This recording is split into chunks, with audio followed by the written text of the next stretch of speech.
wabarakatuh. Kembali lagi dengan kami kelompok 3. Pada kesempatan kali ini kami akan membahas materi mengenai audit sektor publik.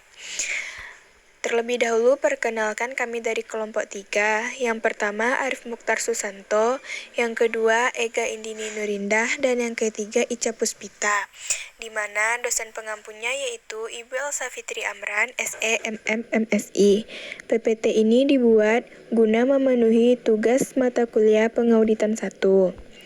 Pokok pembahasan pada materi kali ini yang pertama, pengertian audit sektor publik, yang kedua, audit sektor publik versus audit privat, yang ketiga, karakteristik audit sektor publik, yang keempat, tujuan audit sektor publik, yang kelima, jenis audit sektor publik, dan yang keenam, standar audit sektor publik.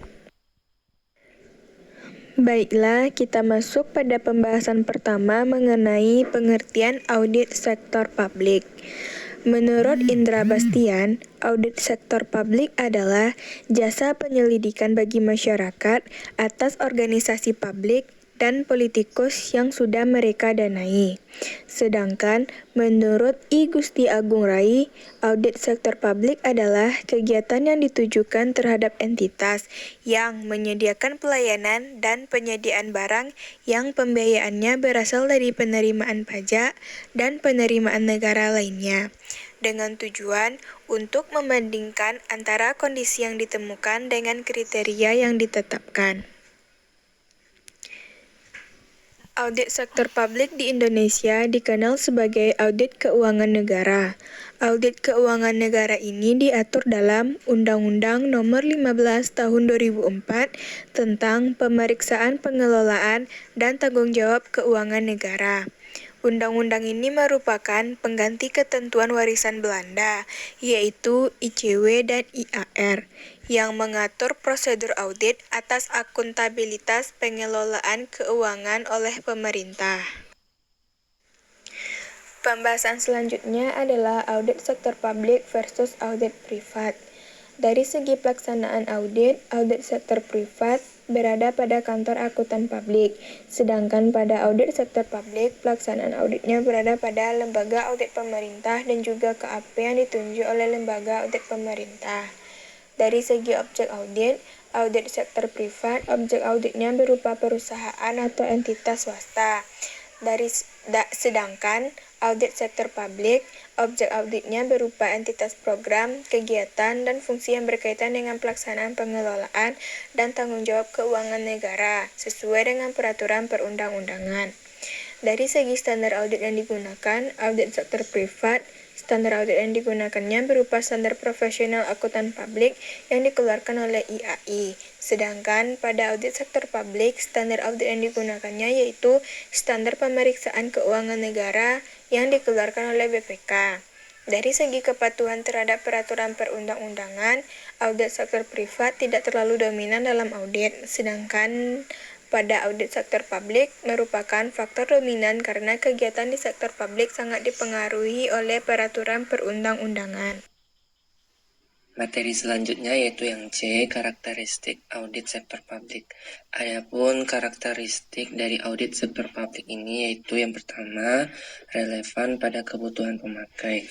Informasi yang relevan adalah informasi yang berguna untuk proses pengambilan keputusan dan proses akuntabilitas publik.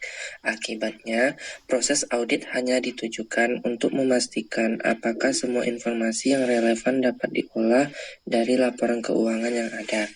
Yang kedua, dapat dipahami, jelas, dan akurat. Pemakai laporan keuangan sektor publik ini seharusnya memahami informasi yang disajikan. Kenyataannya latar belakang pemakai berbeda baik dari sisi pengetahuan maupun tentang akuntansi itu sendiri. Sehingga penyajian yang sederhana, jelas, dan ringkas itu membantu pemahaman pemakai laporan keuangan. Yang ketiga, disajikan menurut periodisasi. Periodisasi pelaporan keuangan amat diperlukan untuk membatasi rentang data yang diteliti. Pembatasan ini amat dibutuhkan untuk memfokuskan audit pelaporan keuangan pada periode 1 tahun. Selain itu, pembatasan akan menyebabkan prosedur audit untuk mengembangkan prosedur subsequent event. Ini berarti rentang periode perlu dilakukan untuk menjaga kualitas pelaporannya. Yang keempat, konsistensi dan komparabilitas. Informasi yang konsisten akan menjamin daya banding pelaporan keuangan sektor publik. Perubahan akuntansi dan pelaporan ini seharusnya diungkap dan dijelaskan dampaknya dalam catatan laporan keuangan. Audit akan meneliti konsistensi pelaporan atas dasar standar penyusunan pelaporan keuangan sebagai patokan komparabilitas. Yang kelima, materialitas. Materialitas ini di mana proses audit hanya ditujukan pada transaksi secara materialitas mempengaruhi penilaian terhadap pelaporan keuangan tersebut, sehingga penentuan batas materialitas akan mempengaruhi perencanaan audit, terutama dalam penentuan sampling. Materi yang D yaitu tujuan audit sektor publik. Organisasi sektor publik ini mendapat amanah dan kepercayaan dari masyarakat untuk menggunakan sumber daya publik. Oleh karena itu, mereka dituntut untuk mengelola sumber daya tersebut secara akuntabel dan transparan. Informasi yang diperoleh dari hasil audit sektor publik dapat digunakan oleh pihak internal, yaitu entitas yang diaudit untuk melaksanakan perbaikan internal. Di samping itu, hasil audit juga diperlukan oleh pihak eksternal atau di luar entitas yang diaudit untuk mengevaluasi apakah yang pertama, sektor publik itu mengelola sumber daya publik dan menggunakan kewenangannya secara tepat dan sesuai dengan ketentuan dan peraturan. Yang kedua, program yang dilaksanakan mencapai tujuan dan hasil yang diinginkan.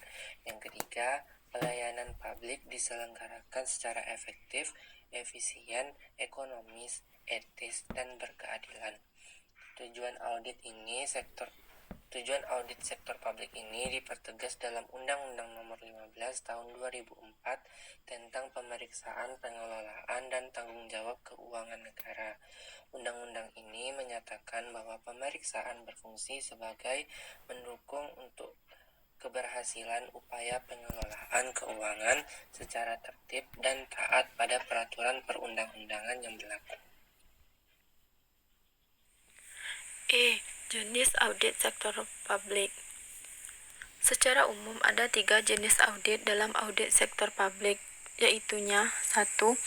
Audit keuangan atau financial audit. Audit keuangan adalah audit yang menjamin bahwa sistem akuntansi dan pengendalian keuangan berjalan secara efisien dan tepat serta transaksi keuangan diotorisasi serta dicatat secara benar. 2. Audit kepatuhan. Audit kepatuhan adalah audit yang memverifikasi atau memeriksa bahwa pengeluaran untuk pelayanan masyarakat telah disetujui dan telah sesuai dengan undang-undang peraturan. Dalam audit kepatuhan, terdapat asas kepatuhan. Selain kepatuhan, dalam kepatuhan yang dinilai adalah ketaatan semua aktivitas sesuai dengan kebijakan, aturan, ketentuan, dan undang-undang yang berlaku. Sedangkan kepatuhan lebih pada keleluhuran budi pimpinan dalam mengambil keputusan. Jika melanggar kepatuhan, belum tentu melanggar kepatuhan. 3. Audit kinerja. Audit kinerja yang merupakan perluasan dari audit keuangan dalam hal tujuan dan prosedurnya. Audit kinerja memfokuskan pemeriksaan pada tindakan-tindakan dan kejadian-kejadian ekonomi yang menggambarkan kinerja entitas atau fungsi yang diaudit. Audit kinerja merupakan suatu proses yang sistematis untuk memperoleh dan mengevaluasi bukti secara objektif agar dapat melakukan penilaian secara independen atas ekonomi dan efisiensi operasi, efektivitas dalam pencapaian hasil yang diinginkan, dan kepatuhan terhadap kebijakan, peraturan dan hukum yang berlaku, menentukan kesesuaian antara kinerja yang telah dicapai dengan kriteria yang telah ditetapkan sebelumnya, serta mengkomunikasikan hasil kepada pihak-pihak pengguna laporan tersebut. F. Standar audit sektor publik. 1. Standar umum. A. Audit harus dilaksanakan oleh seorang atau lebih yang memiliki keahlian dan pelatihan teknis yang cukup sebagai auditor. B. Dalam semua hal yang berhubungan dengan perikatan independen dalam sikap mental harus dipertahankan oleh auditor. C. Dalam pelaksanaan audit dan penyusunan laporannya, auditor harus menggunakan kemahiran profesionalnya secara cermat dan seksama. 2. Standar pekerjaan lapangan. Pekerjaan harus direncanakan sebaik-baiknya dan jika digunakan asisten harus disupervisi dengan semestinya. B. Pemahaman memadai atas pengendalian internal harus diperoleh untuk merencanakan audit dan menentukan sifat, saat dan lingkup pengujian yang akan dilakukan. C. Bukti audit kompeten yang cukup harus diperoleh melalui inspeksi, pengamatan, permintaan keterangan, dan konfirmasi sebagai dasar memadai untuk menyatakan pendapat atas laporan keuangan. C. Standar pelaporan. A. Laporan auditor menyatakan apakah laporan keuangan telah disusun sesuai dengan prinsip akuntansi yang berlaku umum di Indonesia. B. Laporan auditor menunjukkan atau menyatakan jika ada ketidakkonsistenan penerapan prinsip akuntansi dalam penyusunan laporan keuangan periode berjalan dibandingkan dengan penerapan prinsip akuntansi tersebut dalam periode sebelumnya. C. Pengungkapan informatif dalam laporan keuangan harus dipandang memadai kecuali dinyatakan lain dalam laporan keuangan. D. Laporan auditor harus memuat suatu pernyataan pendapat mengenai laporan keuangan secara keseluruhan atau suatu asersi bahwa pernyataan demikian tidak dapat diberikan. Sekian, terima kasih. Assalamualaikum warahmatullahi wabarakatuh.